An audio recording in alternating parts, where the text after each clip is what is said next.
Welcome to Rock Stocks. It's good to see you all. Oh my goodness. First of all, I need to shout out is my mom's birthday today. So happy birthday, Mom. I love you.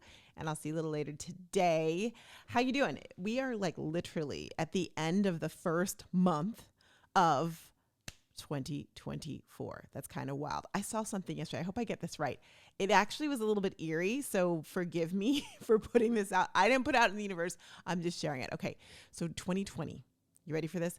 2020 beginning and 2024 beginning. Okay, so we're in 2024.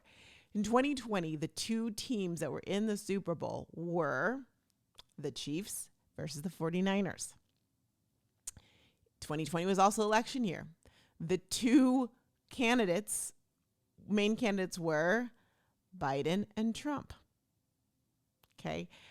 Also in 2020, at the beginning of 2020, there were some heightened issues between the U.S. and Iran. And if you've noticed or if you've been listening, clearly with the sad death of our soldiers, or really murder of our soldiers last week, and a lot of them injured, just horrible, heightened issues with Iran. I'm not trying to say... because we don't want the thing in the post. It's from Mo News, which if you don't follow Mo News, at Mo News on Instagram, I highly recommend it because he does a great job of sharing news from all aspects in one spot. Go figure, and then gives you the links to go look at it for yourself. I saw that post and I was like, oh. And he said in the caption, let's hope we don't have another rhymes with schmandemic. And I was like, oh, hells to the no. But isn't that interesting? 4 years later, the parallels, boom, boom, boom.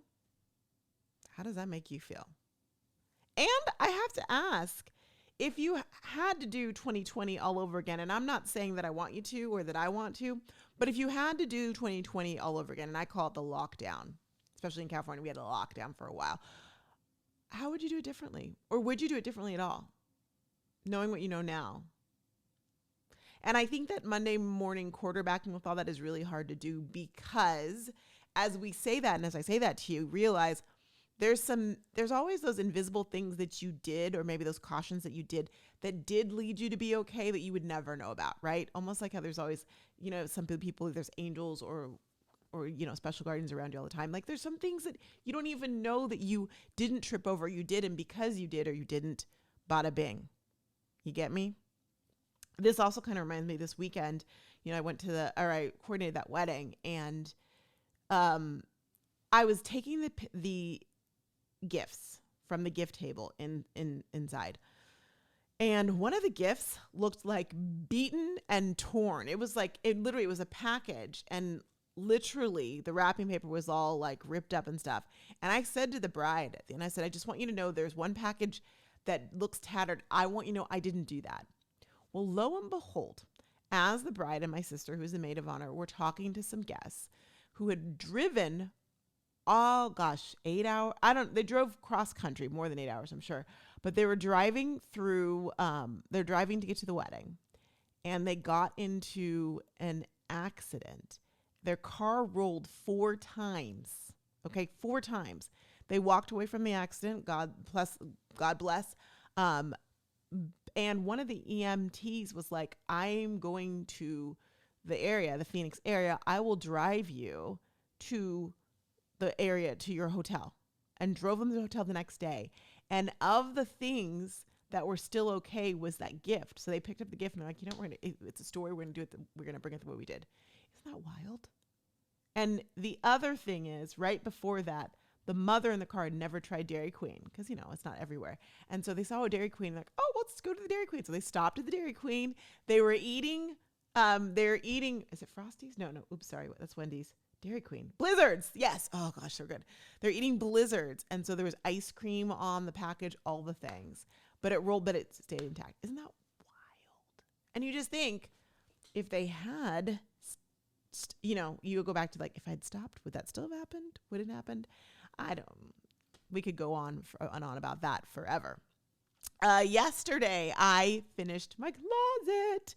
Now, truth be told, my closet is going to get like a custom closet design. That's the plan. But I mean, just like unpacking everything in the closet, giving it a place, being able to run my Roomba on the floor of the closet, on the carpet of the closet. I was able to do that yesterday and it felt really good.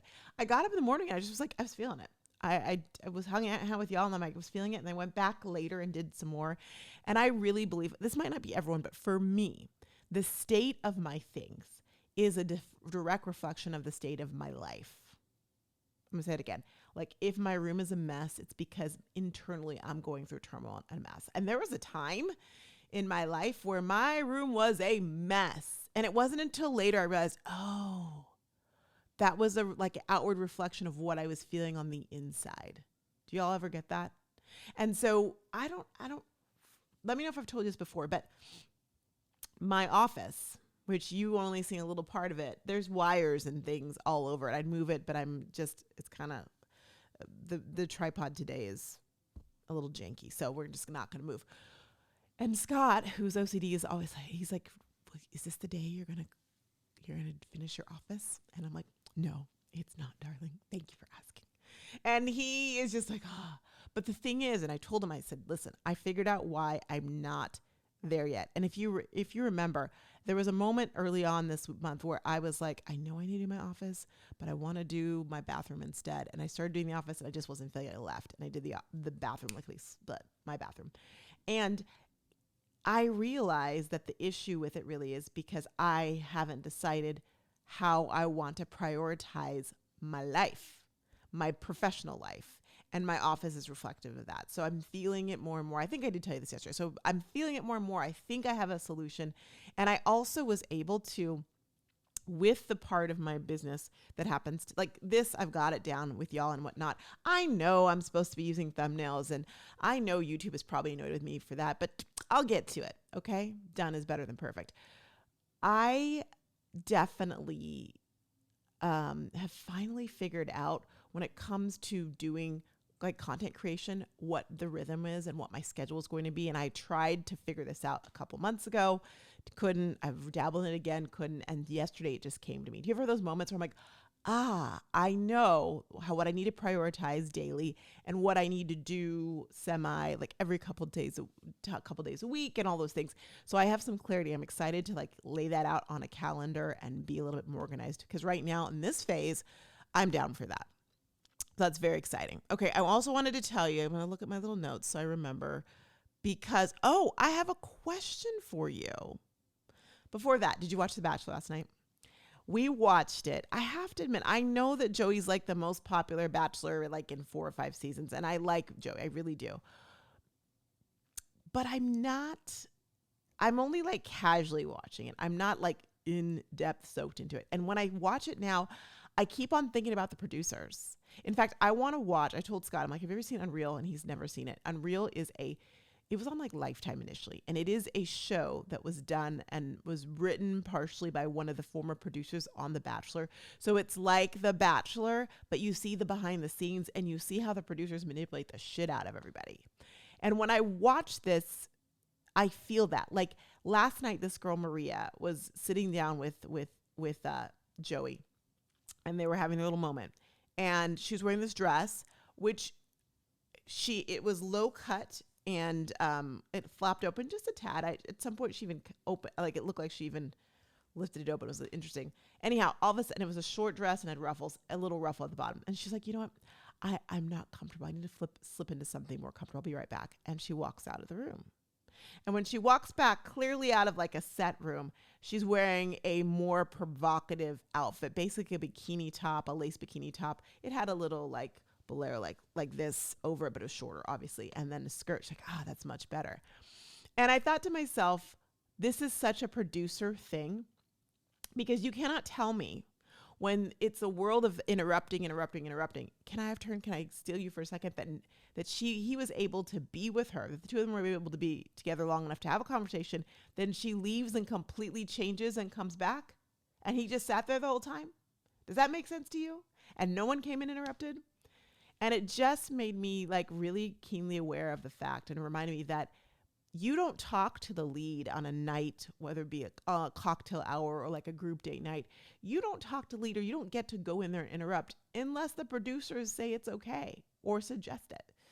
So it kind of changed. I was like there's a lot of things just from being on The Apprentice that when I look at reality TV, I look at very differently, and I can always see where they're going with it and whatnot. But this one just kind of, because of course I've never on a dating show, reality show. I was just like, things that make you go, But all in all, I'm happy for him. He's a good guy. And it looks like this season will be full of a little bit of drama and hopefully some excitement. There's that. So the other thing I wanted to say to you or ask you is this. If you had planned the trip of your life, your dream trip, and then you find out that it may not be safe to go anymore, would you go? Or you start being concerned? It kind of goes back to what I talked about earlier with the U.S. and Iran, those situations. So if you had a dream trip to a place, let's say Dubai, for example, and you were supposed to go next month, would you be wary? And would you cancel it if you knew you couldn't get your money back? And you can imagine how much a trip like that would cost. What would you do? I'm curious. Would you chance it, or would you think safety first? And would it make a difference how old you are? Like, would your age make a difference, and or your life experience? Would you, if you're at a certain stage, you'd be like, you know what, I've done all the things. If this is the way I go, I'm going. Or would you just be like in your 20s or something, be like, you know what, caution to the wind, YOLO. I'm curious. I want to know. And yes, this is based on a true story. It is. And we'll see how it unfolds and whether they'll get to go. But I'm curious, would you be concerned, and would you go? I remember a few years ago, there was a group trip for a company, and we're supposed to go to Cancun. And some people didn't go because they were concerned about safety. Now, granted, I am concerned about those things, but the company was like, we are really focused on making sure you're going to be okay. We'll have security. And they did, and whatnot, and it was fine. However, Cancun might feel a little bit different than going literally to the Middle East. So I'm curious. Although, yeah, what would you do? Would you cancel? Would you decide not to go? Or would you chance it? There is no right or wrong answer, P.S. And by the way, truly, there isn't. Because you could stay, nothing crazy happened there, but then you get hit by a truck. We just don't know. That was a little bit of a morbid way to end today. Sorry. I'm sorry. I didn't mean to, that wasn't my intent, but it is something to think about. Like, when you make those decisions, and do you get to a certain point in your life where you're like, you know what? I have lived a great life. So if this decision is one that leads me to my life ending, I'm okay with that. Or, hey, I'm not okay with that. We got a lot of living to do. I am a firm believer that you're not ahead, you're not behind, you're exactly where you're supposed to be, which means that even in those moments, maybe that is where you're supposed to be. I don't know. Where are we going with this? I think we're going home. I would love to know your thoughts, though. I'd love to know your thoughts on that and just how that all works.